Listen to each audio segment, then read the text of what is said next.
mahadsanid cabdishakuur. horta sideedaba maalinba maalin loo guuraayo dacwadan markay bilaabatay hadda rajo qurux badan ayaa jirtay oo aan islahayn wax unbaa qabsami doono, laakiin haddana sida aan maqlaayay Kenya inay haddana mar kale ka laabatay maadaama iyada dacwadii ay gudbisay laga diiday. arrintaasi waxay u muuqataa Kenya way iska ciyaaraysaa sababtoo ah xaqeediiba ma aha. qofka markuu xaqa ku dagaalamayo ama uu raadinayo juhdi ayuu geliyaa, laakiin iyada maba waxaysan lahayn waayo marka dib anaga ina dhibaysa darteeda u samaysay tiina way ujeedaa inaysan suurtagelaynin.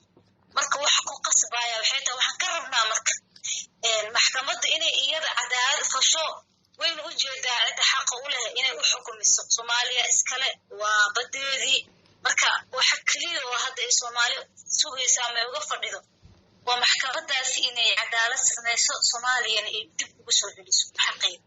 waa gartay caasha heesta kaliya ee badda Soomaaliya marka kiiskeeda ama bad Soomaaliyeed loo qaado kale fanaanada qaadaad tahay, bal heestan iyo taariikhdeeda wax naga dhayada.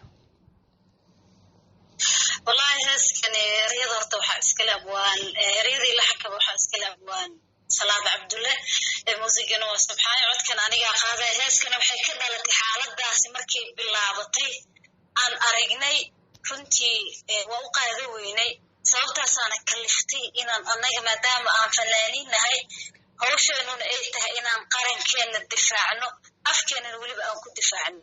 taasaa dhalisay sidaasaana loo sameeyey, sidaaseen heeskaasi ku hirgashay. heeskanina dad badan oo aanan warki haynin arrintan ayuu xasuusiyey in anaga xaqeena aan marnaba la qaadan karin. waa gartay heeska oo kale erayadeeda qaar ka mid a dhegeystayaasha mar ma xasuusi kartaa? si fiican. dunida baaqaanu diray haddaanay jawaab ka bixin bilow haddii geliyo baaba iyo wacolaa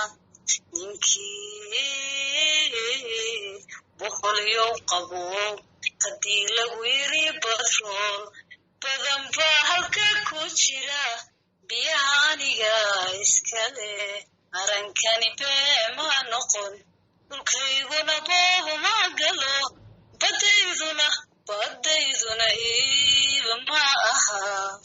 waa maasanta caasha erayada heesta oo kale iyo xaaladda siday tahay Soomaaliya guusha u yara dhowdahay yacni iska turjumayaan kula tahay kulley haa sababtoo bilowga heeska waxaan weydiinay in maxkamadii caalamku ay maaragtay arrintan soo dhex galaan ay wax ka qabtaan way ku jirtaa. kadibna waxaa ku jiro inaanan anaga waxayagu ay yihiin waxaanan la qaadan karin oo marka guushii dacwadina way tahay guushina way u dhowdahay labadaba way ka turjumaysaa. waa gartay Soomaalida oo kale arrimo ku saabsan wadanka iyo waxa jir waxyaabo la isku khilaafsanaan jiray kiiskan badda waxaa muudaa dadku inay hadda ku wada midaysan yihiin oo hal dhinac ka wada taagan yihiin. ma laga yaabaa arrintan inay Soomaalida qaarkood ee tafaraaruq ka dhaxay inay midaysaba? aad iyo tan waa mid anaga oo dhan waxa waa dib wax naga maqan waa oo midaysana wax gaarkeena anaga oo isku haysano taas way ka bedelantaa tan laakiin waa Soomaalinimo waa maxal la qaran dhan waa marka waa u midaysanahay qof walba aad aragto ma ogola in anaga barigeena iyo badeena la qaato. marka tani waxay midaynaysaa dhammaan Soomaaliya oo dhan meel walba joogto.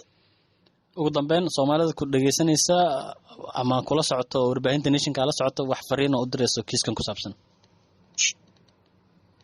waxaan u dirayaa dhammaan in laga fakaro waxyaabaha hadda hoos ka jira ee anaga isku haysanay tafaraaruq ay naga baxo, waayo waa nolol jeeda anaga inaan maaragtay kala dhantaalanahay. haddaan midaysanahay maanta Kenya nama damaacisen.